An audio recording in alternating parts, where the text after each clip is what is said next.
I do not agree that what is necessary is a demonstration of a continued commitment to civil rights. I heard you say that. I do not agree. If you're talking about attempting to show consistency in regards to previously presented works that were put into the public realm, which, by the way, I have not been allowed to have access to personally for over 15 years, then please actually read the content that you're drawing on. If you're talking about in relationship to the first couple of articles concerning KAM or Mr. Rosen, then please understand the context was my beat initially was real estate and crime. And the whole context of the real estate beat had to do with a democratic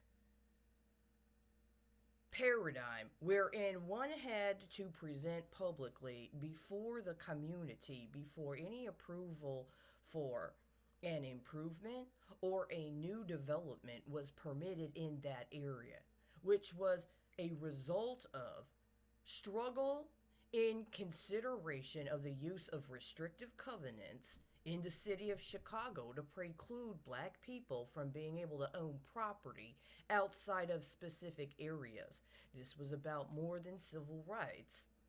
This was about poverty and racism being hand holding conspirators and an understanding that conspicuous consumption in the North showed the actual relationship of racism with other factors, including poverty, in a way unique and distinct from the South, and was part of a strategic move to bring attention directly to capitalism, which then goes into the next era, which is discussing that specifically and deliberately, as well as strategic partnership with communities outside of the established black community in Chicago because they had already agreed to their special kickbacks with being accepted from restrictive covenants with the Daily Machine. This is not about a continued commitment to civil rights. It's about class struggle and it's about capitalism. Now we're in this situation in the United States where people want to say that communism is about having universal health care or single payer health care or Medicare for all. That is how debased and degraded the political discourse in the United States is. I've put it out there. I say the State Bar of Texas is a communist organization. And if you're not a member of that communist organization, you are not allowed to have access to due process. Now, if you say that if I do not parrot a specific line that quantifies everything within a meme that you can put into civil rights, you know what I'm going to say? Well, class struggle and demographic experience are very different. And it's one of the reasons why the State Bar of Texas is a communist organization, but Medicare for All is not about communism, right? Do you not think that with your sort of social re engineering and with you trying to prioritize the trafficking scheme, I'm sorry, the traffic scheme with our neural networks, we're capable of actually understanding? Well, I mean, at this point, you may be correct, but I also think you're broke. And I think that's more important than pretty much anything else. It was not about a continued commitment to civil rights. All of that was specifically and strategically, by the way, presented within a context of understanding the relationship of poverty and racism.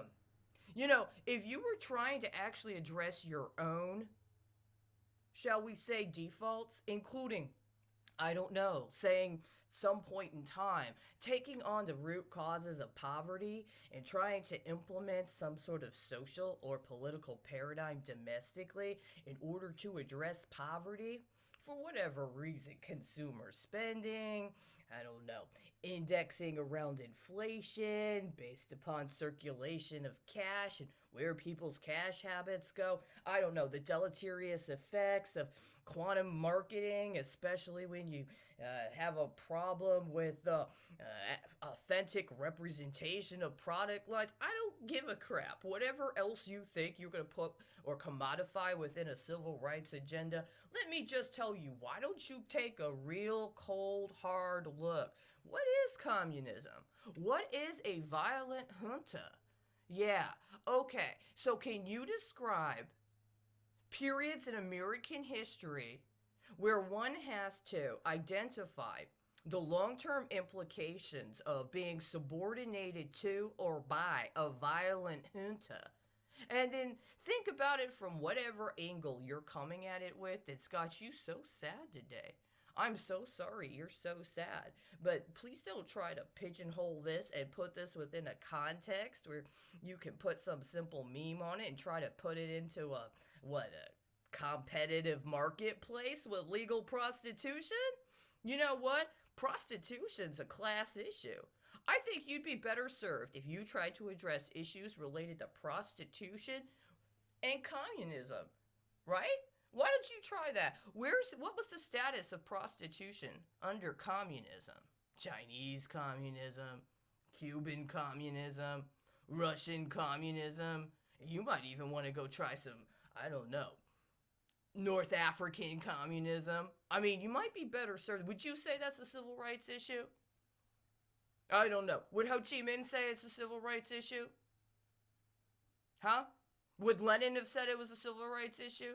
I'm just saying, you've already, got an established record of having a real serious deficiency, or rather, what is it?